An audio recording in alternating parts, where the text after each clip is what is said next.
a débuté par l'hymne national de la République démocratique du Congo, suivi de celui de la République sud-africaine.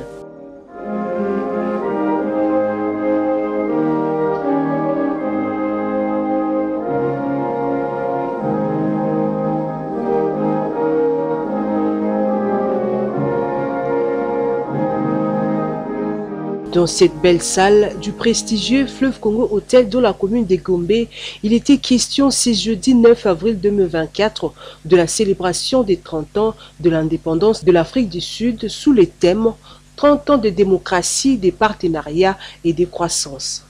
Né, ce fut un certain 9 mai 1994 que des millions de Sud-Africains se rendaient aux urnes pour voter lors de premières élections démocratiques du pays après des années de domination de la minorité blanche qui a privé la communauté noire du pays de ses droits fondamentaux.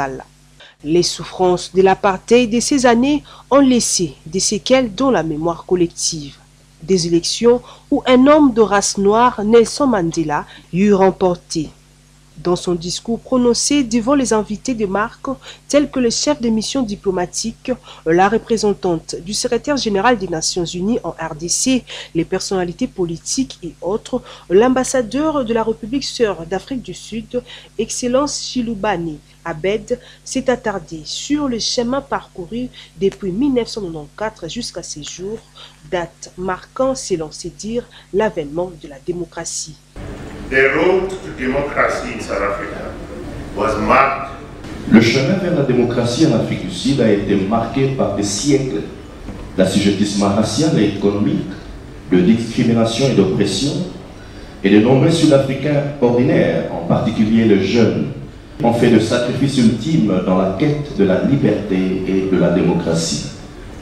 And today, South Africa is a thriving and burgeoning constitutional democracy. Aujourd'hui, l'Afrique du Sud est une démocratie constitutionnelle prospère et en plein essor grâce aux sacrifices incalculables consentis par les ancêtres de la nation. Le mois de la liberté 2024, qui en fait était le mois d'avril, a marqué les 30 ans de l'avènement de la démocratie en 1994.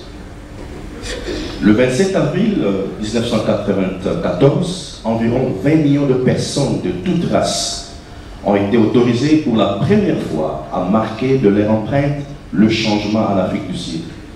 Pendant 4 jours, les files d'attente se sont allongées sur des kilomètres. Les électeurs attendent patiemment pendant des heures leur chance à poser leur marque sur le bulletin de vote de l'un des 19 partis en lice. La lutte menée par l'Afrique du Sud est une histoire de courage, de résilience pour la liberté et aujourd'hui nous célébrons les progrès réalisés par ces pays, a martelé l'ambassadeur Boyoko Bayelo Debré au nom du vice-premier ministre, ministre des Affaires étrangères empêché. L'histoire de l'Afrique du Sud est une histoire de courage, de résilience et de lutte pour la liberté.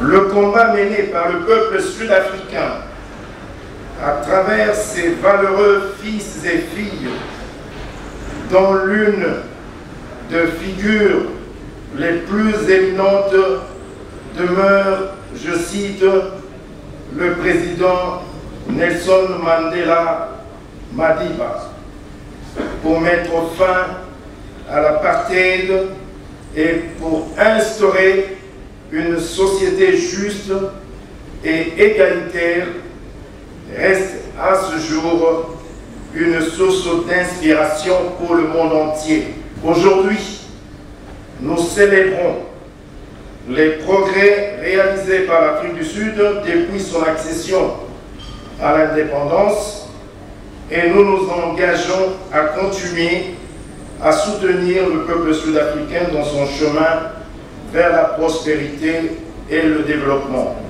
Dans une ambiance festive, les invités ont soulevé leurs verres pour la santé et la prospérité de la République sud-africaine, suivie de la coupe du gâteau par les deux ambassadeurs.